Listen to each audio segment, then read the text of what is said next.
Richard Zeff, you are a very well-known estate agency trainer and guru.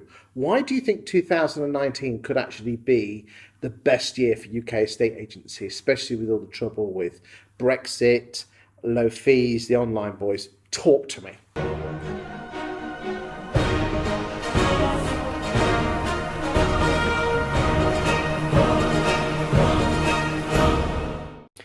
Great question, Chris. I think that there is a lot of opportunity at the moment with, like you say, the financial climate, the political climate as well.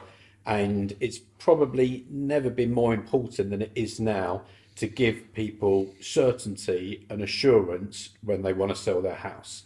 It's always been important, but at the moment, it's the one thing that homeowners and buyers are looking for. What do you think estate agents haven't given that certainty? I think we have given it. I think estate agents have traditionally given that.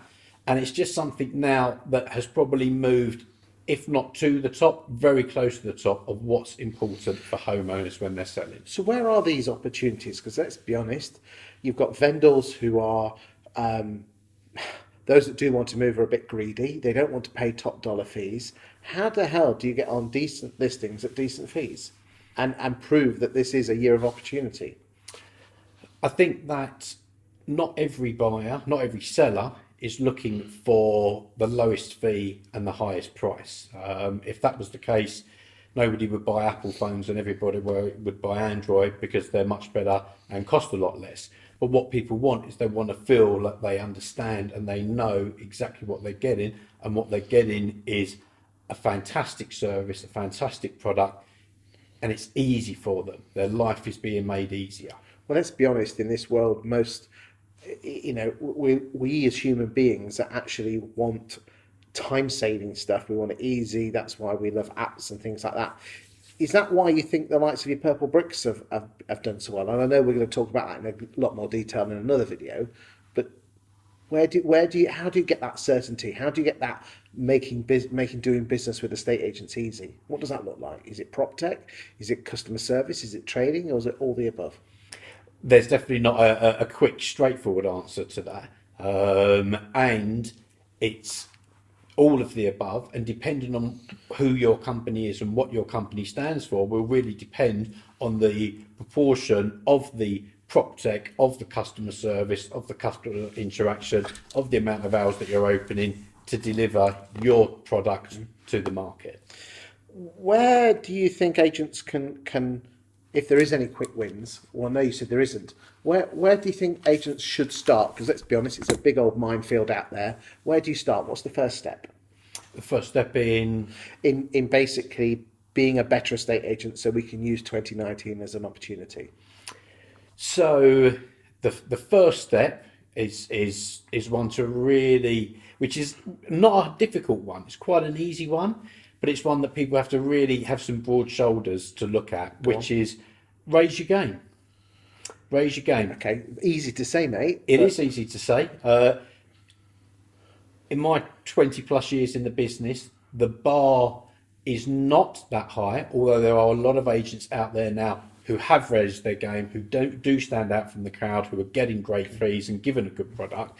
Generally, in a lot of high streets, there's still a lot of companies operating at a substandard level. So is that laziness, lack of knowledge? I think that there's a lot of reasons for it, but one thing that people can bring in to their offices, a solution that they can bring in, is to bring in part of our training, we give a powerful definition for integrity.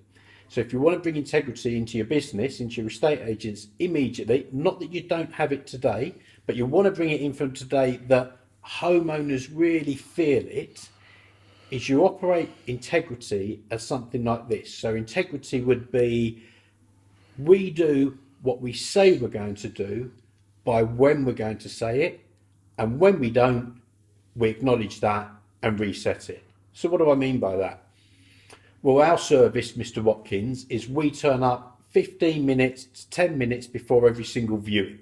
So we make sure that if the buyer turns up early, we're already here. We also make sure that if the house is cold, we turn the heating up. We've got 10, 15 minutes to do that. If the lights aren't on, we can get in early and turn the relevant lights on. Open that tricky lock on the back door so we can get out into the back garden easy enough.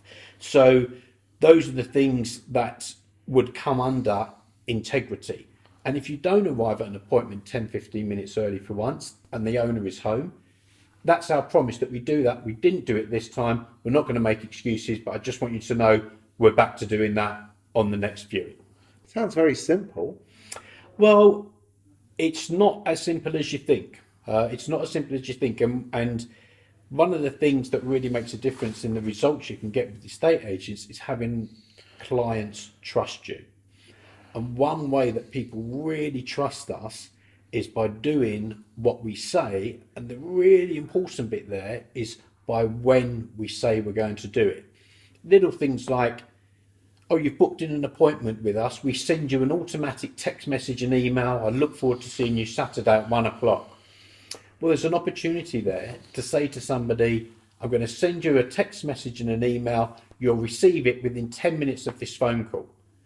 Because your system does that. It sends out the text message and the email within the 10 minutes. And what happens is when that automatic text message and email goes out, without realizing it, somebody starts to build a bit of trust with you just from a sort of subconscious level, because what's happened is something you said was going to happen by when you said it was going to happen.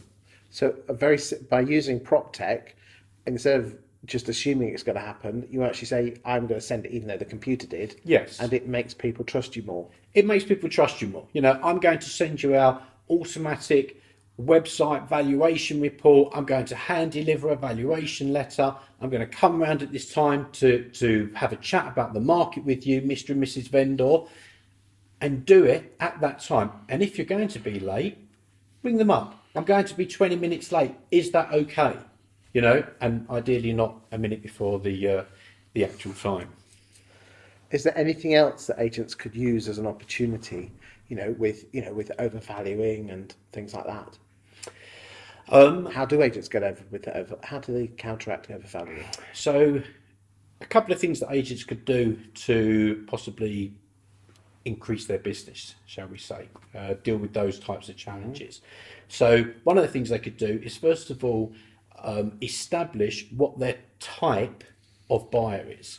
And what I mean by that is sometimes as an agent, I'm guilty of it myself over my career. I go into a property, I'm aiming for 1.5, a few years ago, maybe 1.75%, okay? And the homeowner tells me, look, the guy over the road from you, Richard, he's told me he'll do it for 1%. I really like you. You know, my friend sold with you, and I know you sold the one 4 days away, but I can't justify paying 1.7% when he's offering me 1%. Okay, Mrs. Owner, I'm really sorry. I'll do it for 1.1%. Oh, go on then, Richard. Okay. Well, hold on a minute. They're already paying a bit more, so they do get that there's some value in there. So while I used to walk out thinking there's a victory in there, if I establish that actually this owner is my type of owner is of a certain age, certain income, has a certain lifestyle, certain type of decor, they resonate with me individually and my company's brand. So they're happy to pay the 1.5% because they understand the value and the ease that we're going to get to their life. So start to look at who your type of buyer is, and when you've got that type of buyer, be confident on your fees. And also before when you say buyer of your services, by a client, vendor. Yes.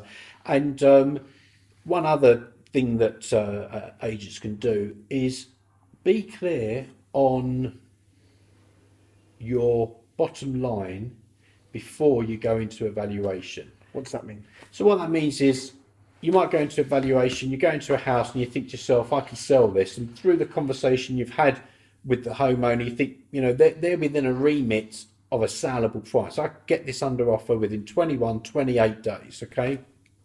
And you think to yourself, okay, I know that I can see they've got the brochure here for And the dates on the calendar. The date's on the calendar, and it's one of the guys up the road in the high street, at the other end of the high street, and you know they're doing a 0.75% promotion at the moment. Well, you've got to decide what sort of estate agency you are. You're either the sort of estate agent that wants 20 instructions a month. You know, if I do 20 instructions a month, I'm going to hit my agreed sales target. Or you start to get into the mindset of this is a business. So I'm not worried about 20 instructions. I want £40,000, £100,000 worth of potential commission, but that potential has to be genuine potential commission. You know, I don't want to be converting 50% of my stock. I want to be converting 80% of my stock into fees. Thank you very much. Thank you, Chris.